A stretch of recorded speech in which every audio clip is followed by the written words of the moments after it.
আসুন মিস্টার চ্যাটার্জি, বসুন। আপনি হঠাৎ আমাকে দেখুন, আমার ওই ইনকাম ট্যাক্সের ব্যাপারে আপনার কাছে এসেছি। আমি কিন্তু আপনাকে কখনো দেখিনি, তবে নাম শুনেছি। যা অসত্যতা। বলুন কি দরকারে আপনি এখানে এসেছেন?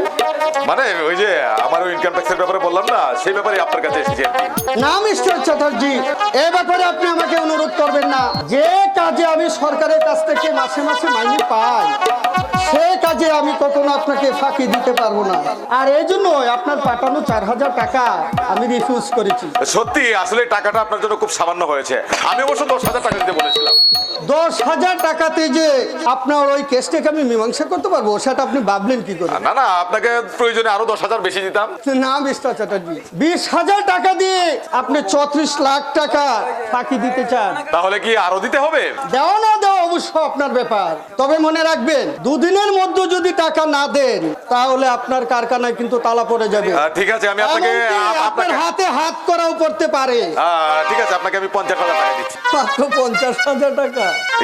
দেখুন দেখুন মিস্টার ব্যানার্জি, এই 50,000 টাকা নিয়ে আপনি আমার কাজটা করে দিন। আপনি আমি আমি আমি আমি আপনাকে হাত ধরে অনুরোধ করছি, আমার কাজটা করে দিন প্লিজ। 50,000 টাকাও দিচ্ছে, এবার আমার হাত ধরে আপনি অনুরোধও করছেন। আচ্ছা আপনি বসুন, একটু জল যোগ করে নিন, তারপরে আমি দেখছি কি করা যায়। না না না, জল খেতে হবে না, আপনি শুধু আমার কাজটা করে দিন প্লিজ। আচ্ছা খাবারের প্লেটটা টাকার জল। না না, আমি খাবো না, আপনি শুধু আমার কাজটা করে আচ্ছা। দিন। কি আপনি আপনি আপনি আপনি আপনি আপনাকে তো কোথায় কোথায় দেখেছি বলে মনে হচ্ছে। না আপনি কি আপনি কি আমার সঙ্গে রহস্য করছেন? তার মানে খাবারের প্লেটে টাকা আর জলের গ্লাসে রক্ত। রক্ত? মানুষকে মানুষ ভাবেন, পিপাসা পেলে আপনারা জলের পরিবর্তে শ্রমিকদের রক্ত চুষে খান, তাদের গায়ের চামড়া কেটে আপনারা পায়ের জুতো বানান। তাই আপনার মতো মানুষকে জলের পরিবর্তে এই রক্তই দেওয়া হলো। আপনি আমাকে আপনার আয়ত্তে পেয়ে যা খুশি তাই বলবেন। আপনিও তো একদিন আপনার আয়ত্তে পেয়ে আমাকে অপমান করেছিলেন। মানে আমি? হ্যাঁ আপনি, মনে আছে মিস্টার চ্যাটার্জি? একদিন একই নিরহ শ্রমিক তার ক্ষতিপূরণের ন্যায্য পাওনা টাকা চাইতে গিয়েছিল। তাকে বলেছিলেন ভিখিরিকে ভিক্ষে দেওয়া যায়, কিন্তু তার দাবি মানা যায় না। আরো বলেছিলেন পথে পথে গিয়ে ভিক্ষা করে গিয়ে যা, পয়সার অভাব হবে না। মনে আছে? এমনকি দারোয়ান ডেকে আপনি গলায় ধাক্কা দিয়ে বের করে দিয়েছিলেন। মনে আছে সেই কথা? আপনি এসব জানলাম কি করে? আশ্চর্যের কিছু না চ্যাটার্জি, একদিন যাকে তুমি তাড়িয়ে দিয়েছিলে, আমি যে তার এই ছোট ভাই অনুপম ব্যানার্জি। কি অনুপম তুমি?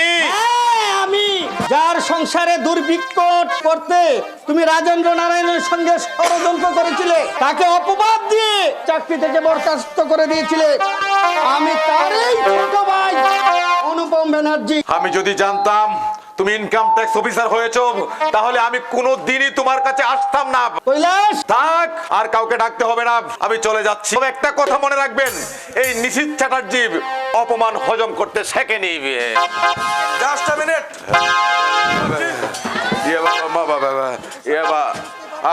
আপনারা বাবা। হ্যাঁ আমরা পোশাক দেখেই বুঝতে পারছেন আমরা আইনের লোক এবং একজন আসামিকে ধরতে।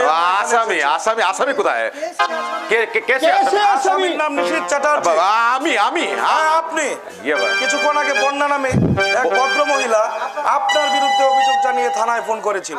আরে না না, মিথ্যে সব মিথ্যে। হ্যাঁ, সেই গাড়ির নাম্বারটিও জানিয়েছে।